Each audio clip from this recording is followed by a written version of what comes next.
The Wheel of Time continues to build on its ambitious storytelling with Season 3, Episode 4, titled The Road to the Spear. This episode takes a deep dive into the lore, focusing heavily on Rand al'Thor's journey of self-discovery and Moiraine's struggle with her destiny. With Ruidian as the backdrop, the story unfolds in a way that is both visually stunning and emotionally profound, giving longtime book fans plenty to appreciate while still offering compelling material for those new to the world of the Wheel of Time. This episode is packed with prophecy, visions, and hard truths, making it one of the most lore-heavy episodes of the series so far. From Rand's walk through the memories of his ancestors to Moiraine's grueling trials in the rings, Episode 4 explores how fate shapes these characters and whether they can escape it. Why did the Aiel War happen? Episode 4 of the Wheel of Time centers on Rand's journey to discover his true identity. He struggles with not being Aiel enough to fully belong to their people, while still considering Two Rivers his only home. With this internal conflict, he sets out for Ruidian, hoping to understand who he is by reliving the experiences of his ancestors. Meanwhile, Moiraine and Egwene spend time with the Wise Ones, where they learn about the Gaishain Aiel who have been captured in battle or during a raid. These individuals are not slaves, but follow a strict tradition where they cannot touch weapons or engage in violence for a year and a day, instead serving their captor for that duration.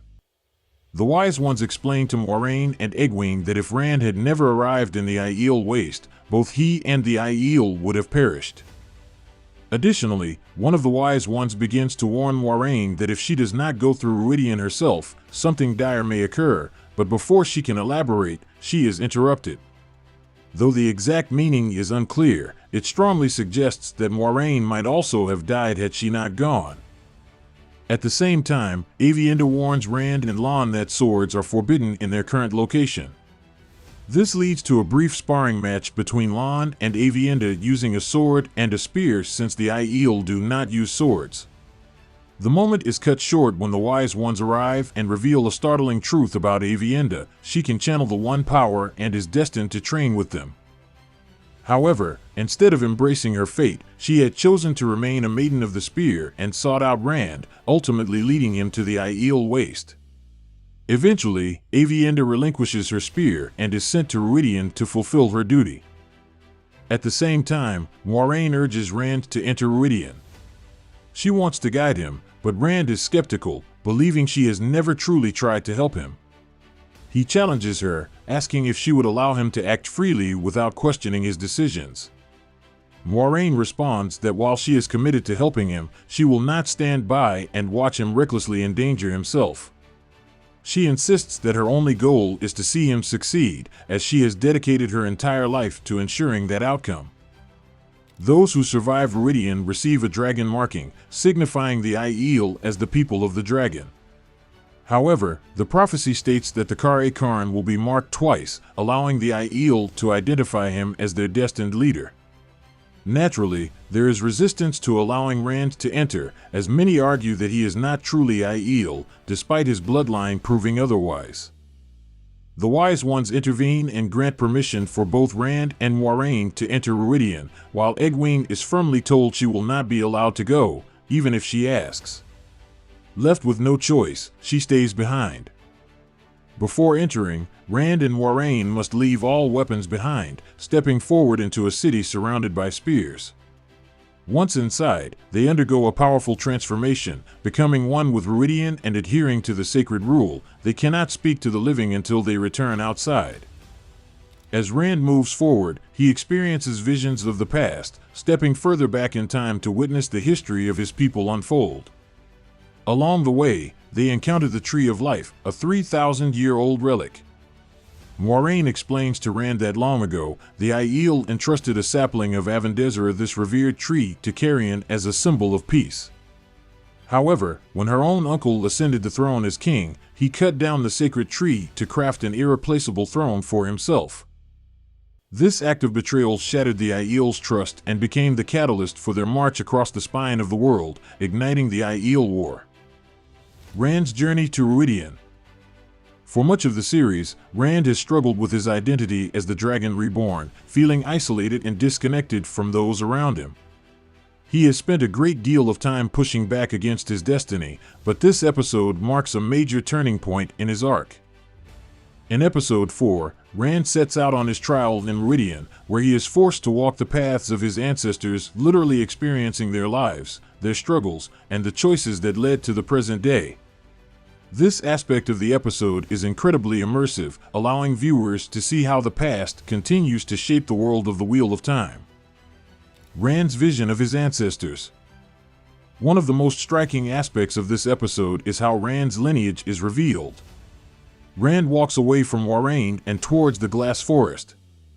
When he takes a step into the area, he starts to feel strange. Rand has gone into the past. Now he is Janduin, his own father during the war. He fights as a chief of a tribe of the Aiel with blood on his hands and a spear in his hand. But he finds his wife, Rand's mom, dead in the snow with no baby around. It is Janduin who killed Moraine's uncle and won the war all those years ago. More intertwined faith. With his next step, he becomes Mandian, chief of a half-built Ruidian. He discusses with his wife agreeing with the Aes Sedai. Multiple chiefs join him inside of Ruidian. The Aes Sedai inside Ruidian, an old Latra, tells the chiefs about the prophecy. The chiefs are then asked to do the same thing that Rand is doing at present, but only one will survive to lead the Aiel in the right way. With his next few steps, Rand is Luwin, grandson of Adon. Here, the Aiel live out of wagons, and the Tree of Life is a mere sapling in a pot. The boy and his two friends learn that his sister and another girl have been taken by bandits. They are oath-bound not to be violent. However, while trying to save the girls, Luwin ends up killing one of the men who kills one of his friends. The two remaining boys are shunned from the tribe. Even his mother abandons him, but he decides the tribe cannot fight, they will protect him from the outside. I suppose this is how the different sects of the Aiel began. The way of the spear, because he used a spear to kill the man. Next, Rand is the grandfather of Adon and Jonai. The Aiel wagons look to be destroyed, and it seems Aiden's parents are dead. Jonai splits from the rest of his tribe. The tribe goes south, but Adon remains with his grandfather, not breaking his oath. They bury Aiden's mother, who had a vision of Ruidian. Now he is with Latra Sedai, in the Age of Legends. He tells her the wagons are ready, each one with a bit of the tree to keep them safe. Latra tells him she has one more thing for him. But the other Aes Sedai with her tells her it's a bad idea. She reminds her that the Aiel have shown them that there is courage and peace, and it will be safe with them. Latra reminds the other woman that Lanfear was the one who sided with the Dark One, so they cannot risk keeping it with the Aes Sedai. The thing in her hand is the strongest sangreal in the world. This is the one Lanfear told Rand about, and it looks like the same one Moiraine has just stolen.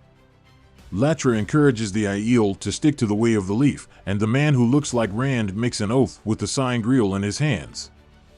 Finally, Rand is in a big spacecraft-looking ball meeting Mirian Sedai, later to be known as Lanfear. She asks him if he belongs to the place they're looking over. It's a field where the Aiel, probably not known as the Aiel just yet, sing songs and work on the field. He asks her what they have found, even if it may not be his place to ask. She says it's the thinnest part of the pattern. A place that will help them look through to the other side. She thinks it's the true power they will find. Basically, she thinks it'll be something that'll make everything more convenient and bring prosperity to the world. She then sends Rand's ancestor into the field, telling him to join his family and sing his song. As Rand joins the people in the field, the ball hanging over them is destroyed and falls to the ground with a big crack in the sky. I suppose this is when Lanfear opened up the world to the Dark One. Finally, Rand finds himself unconscious on the ground in Ruidian. When he wakes up, both his arms are marked by the dragon. The Karikarn. The visual storytelling in these sequences is stunning, from the fog-filled ruins of Ruidian to the intricate ancestral flashbacks. Each moment is crafted with cinematic depth, making Rand's journey through the columns one of the most memorable moments in the season. Moiraine's visions show her While Rand undergoes his own brutal test, Moiraine faces a different kind of trial, one that forces her to confront 1,000 possible futures. Moiraine uses her power to bring out the little white ball inside of Avendezera. She keeps it in her bag, then walks away and finds Aviendha screaming in slow motion while floating in the air inside some rings. When Moiraine steps into it, the same thing begins to happen to her. Moiraine sees the future play out for her, but it is in a cycle that keeps going round and round, never truly showing us what is happening. She is the queen, punishing Rand, who tells her she's making a mistake. She then slits his throat. In the next second, she breaks her bond with Lan and then bonds with Rand himself. She watches as Lan burns to death and scoffs. She then holds a lifeless Rand in her arms. In the next set of visions, Moiraine is alone while everyone is against her. She watches her own throat get slit by Lanfear multiple times in different locations. She sees herself sleeping with Rand, who then becomes Lanfear, who starts choking her. In every vision, Lanfear wins, killing Moiraine. So I suppose Moiraine is simply seeing herself die 1,000,000 times. Surely it can't be any fun. On the other hand, Egwene and Lan discuss how it's been 7 days and Aviendha came out on day 5. Egwene thinks they should go in after them, but Lan reminds her that they want them to stay. Egwene is simply too young to understand how important it is to follow the rules here.